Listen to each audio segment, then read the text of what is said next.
this next problem, we're still working on lesson 9.1 where we're talking about coordinate plane. And we've been talking a little bit about plotting points, of course, but we've added the detail of reflections. And if you look back at our last video, we did some reflecting, but we were reflecting across the y-axis. I'd like you to read with me right now, and let's see if we can figure out how this problem might be similar and how it might be different so we can apply what we know. Points P and Q are reflections of each other about the x-axis. Well, big hint again, we're talking about reflections, but notice it says about the x-axis. They're really telling you, look here, you just found your mirror. It also says use the coordinate plane below. Give the coordinates of point Q if the coordinates of point P are the following. Well, it says point P has coordinates that are given, okay? They're given, we know them. So those are the things that we see here for number 7 and 8 and also 9 and number 10. But that's really confusing because if those are all point P, well, they'll all kind of have different homes but the same identity. And that I think could mix us up a little bit. So for that reason, I want you to think back. How could we label these a little bit differently? Well, I could write P sub 1, meaning the first point P that I'm going to reflect in a minute. And its reflection, of course, will be Q sub 1, that goes with it. They kind of match. They're on the same level, if you will. Okay? Take a look at number 8. Well, that'll be the second point for P that I'm going to talk about. So I'll write P sub 2, and its reflection would be, well, Q sub 2, with a little subscript behind it. It just helps with our organization to make sure we can tell which of these match and which of these belong together. That's supposed to be a 3. I see my pen's a little bit blobby. I hope you're okay. That says P sub 3, and behind it, Q sub 3. And number 10, well, this is our fourth point for reflection, so we'll call it P sub 4, and its reflection will be at Q sub 4.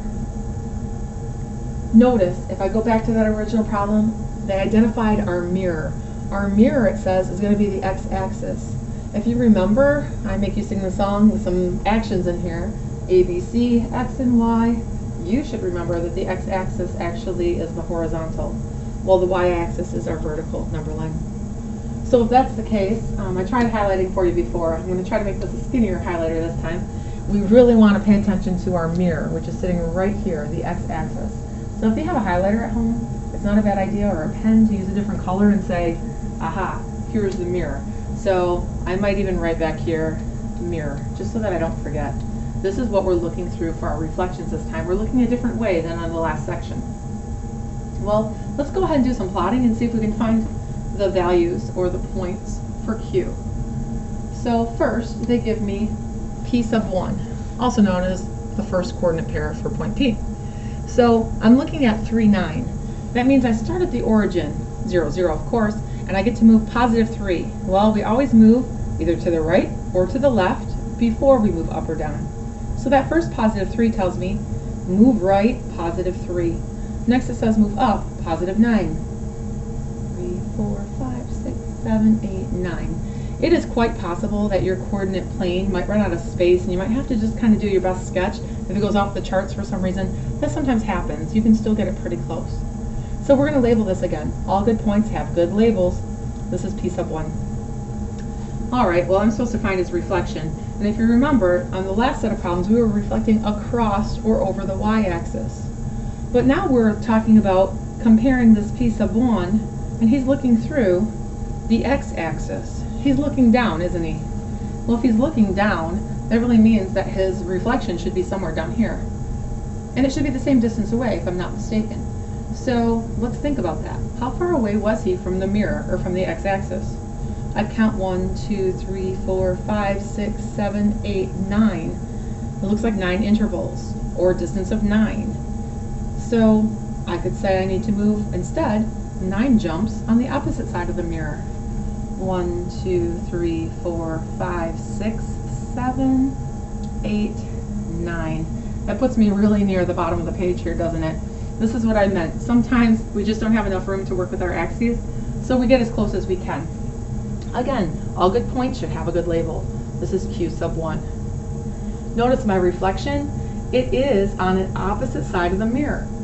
So one of the points is above, one of the points is below. Now we need to identify what his coordinate pair would look like. Well, I still had to move to the right. Starting at the origin, I moved 1, 2, 3 to the right. So I'm going to record 3 as the first part of my coordinate pair. But instead of moving up 9 jumps, do you remember I had to move down 9 jumps?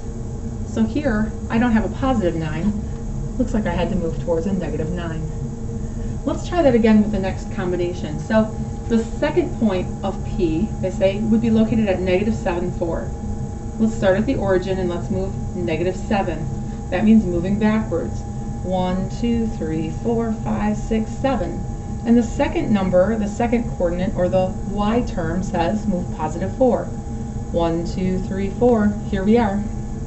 Let's go ahead and label this. All good points get a label. This is P sub 2, or the second point of P that we get to reflect. Remember, where's our mirror again? Oh, that's right, we highlighted it. So he's looking down through the mirror again, and he should see his reflection on the other side. But how far away should it be? Probably the same distance, because when I get really close to my mirror at home, my reflection is really close. When I get really far away from my mirror at home, my reflection is really far away. So let's count the distance again from our mirror, or from the x-axis. 1, 2, 3, 4 jumps is what it took to move up into the second quadrant here. Well, I'm going to reflect going the other way. Underneath the mirror is where his reflection should be. So I'm going to count 1, 2, 3, 4 units down, 4 intervals. And I know his reflection lives here. I'll call this Q sub 2. Now we just have to give that some coordinates, right? We need to figure out this location in space. So to do that, notice we still moved backwards. We still moved 1, 2, 3, 4, 5, 6, 7. 7 towards the negatives. So that's really a negative 7. Well, instead of moving up to get to P, I moved down to get to Q. So instead of a positive 4 jumps up, I took a negative 4. Negative 4 for my y term. You would continue the same strategy. You would find a point and you'd reflect it either moving upwards through your mirror or downwards through your mirror. And you want to make sure that the distance is the same from either side. So starting at the mirror, make sure your distance to your point above and your distance to the point below is the same. Could we make an observation like we did on the last problem? Could you take a quick look with me, even though we've only done 2 of these problems? Could we notice something, a pattern or a rule that might be developing? Take a look. On number 7, these both started with a 3. Both of the x terms matched. They were the same. Well, is that true for number 8? Oh yeah. P started at negative 7, and so did Q, negative 7. So it looks to me like one of the observations I could make is the x term, or the x value, stays the same. But let's talk. There's a second part of coordinates, aren't there? It's called the y term. So the second piece, if you look, I started with a 9, but now I have a negative 9. Or here I started with a 4 for the y, and now I have a negative 4. How will we describe the change that's happening? Well, it looks to me like I start with a positive, I get a negative. And I kind of want to test that out in a minute. If I start with a negative, in a moment, would I get a positive? If that seems to continue, we would say the y term becomes the opposite.